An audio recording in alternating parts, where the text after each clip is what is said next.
Selamat malam, perkenalkan nama saya Najwa Serendip Regina Muhammad dengan NIM 2112207. Saya dari kelompok 5 dan di sini saya akan menjelaskan tentang studi kasus analisis implementasi metode certainty factor untuk mengurangi penyebaran nyamuk melalui tumbuhan serai. Nah, untuk penyebaran nyamuk sendiri itu melalui tumbuhan serai merupakan masalah yang signifikan dalam kesehatan masyarakat. Kita akan langsung saja pada kita lanjut. Nah, di sini untuk abstraknya itu penyebaran nyamuk melalui tumbuhan serai merupakan masalah yang signifikan dalam bidang kesehatan masyarakat. Dalam upaya untuk mengatasi masalah ini, metode certainty factor dalam kecerdasan buatan untuk mengurangi penyebaran nyamuk. Namun, implementasi metode CF dalam konteks ini memerlukan pertimbangan yang matang.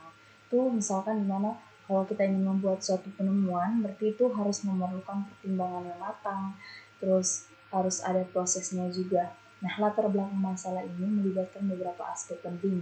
Yang pertama, keterbatasan informasi tentang hubungan antar nyamuk dan tumbuhan serai dapat mempengaruhi validitas implementasi metode CF. Ketersediaan pengetahuan yang akurat dan lengkap tentang perilaku nyamuk dan interaksi dengan tumbuhan serai menjadi kunci dalam membangun tingkat keyakinan atau certainty yang valid.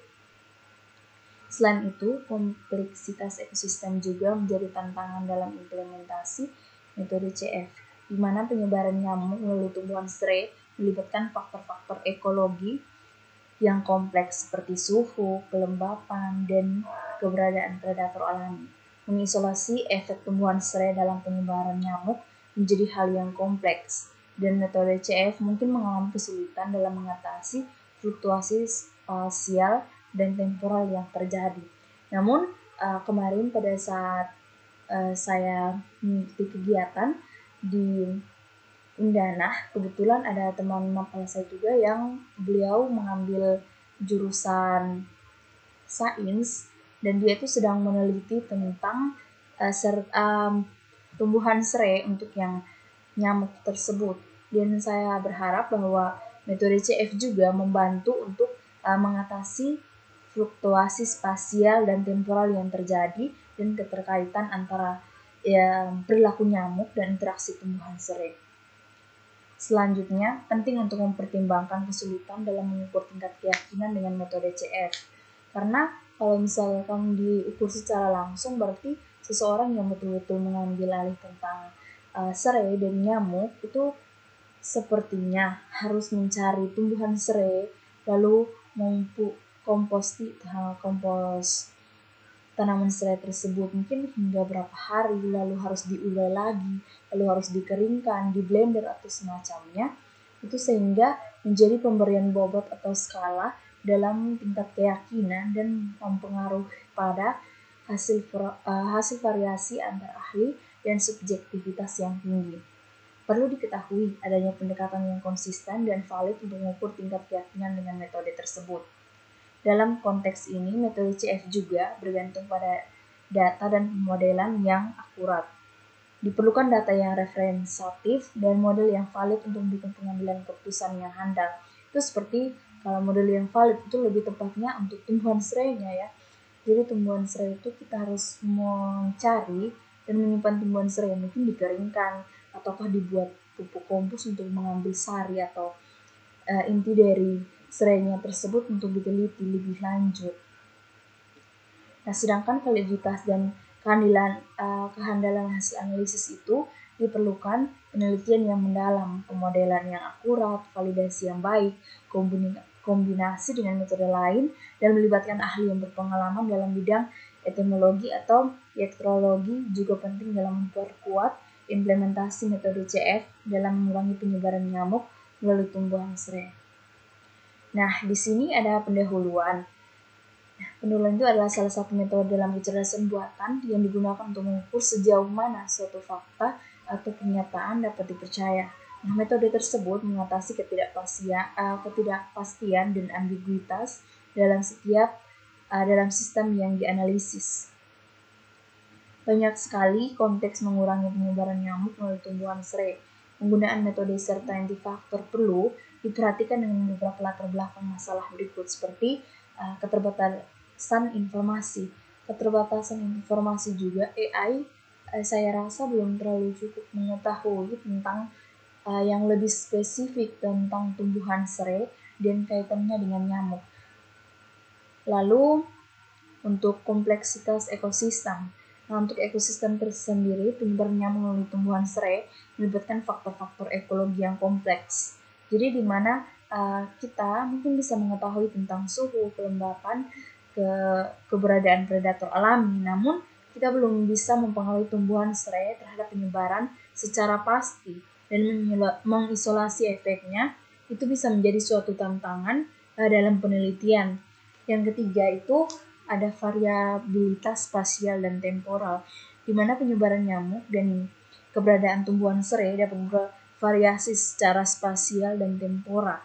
Mungkin kesulitan dalam mengatasi fluktuasi ini dan menghasilkan tingkat keyakinan yang konsisten. Ada banyak di sini, ada kesulitan dalam mengukur tingkat keyakinan, ketergantungan pada data dan permodelan, banyak juga tinjauan-tinjauan pustaka seperti yang sudah ada dalam laporan ini. Nah, di sini ada metode penelitian. Itu saya memberikan data penyakit dan penanganan yang direkomendasikan dan ditunjukkan pada tabel berikut. Itu ada nomor, kode penyakit, nama penyakit, dan penanganan. Nah, kalau untuk nyamuk sendiri itu banyak ya variasi untuk penyakitnya. Di sini yang lebih identik ataupun lebih banyak terjadi itu malaria. Nah, bagaimana untuk menanganinya? Itu kita menggunakan kelambu berinsektisida yang bertindak sebagai untuk melindungi individu dari gigitan nyamuk Anopheles yang menyebabkan malaria.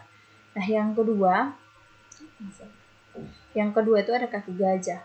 Nah, untuk penanganannya sendiri itu melalui vektor kontak dengan nyamuk yang bertindak sebagai vektor penyakit yang dapat melibatkan penggunaan kelambu. Ada banyak ya. Di sini juga terdapat demam kuning, demam white snail, demam berdarah, encephalitis. Yang poin terakhir itu lebih ke terapi yang dapat diberikan untuk mengatasi encephalitis, dapat berupa obat-obatan untuk mengurangi keluhan serta mengatasi penyebab yang mendasarinya.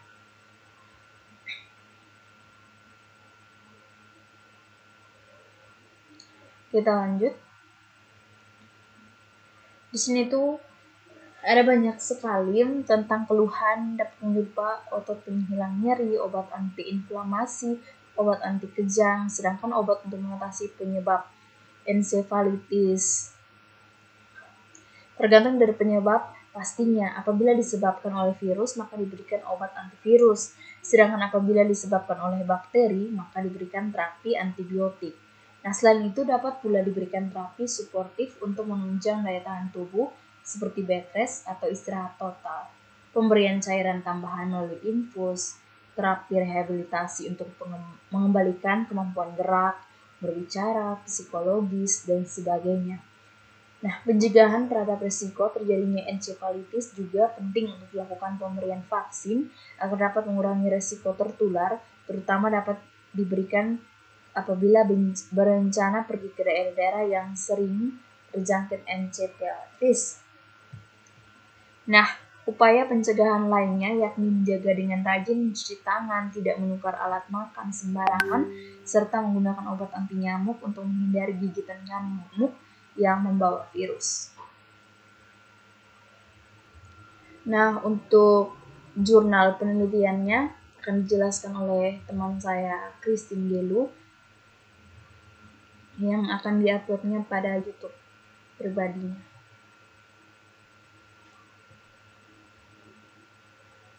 Sekian dan terima kasih.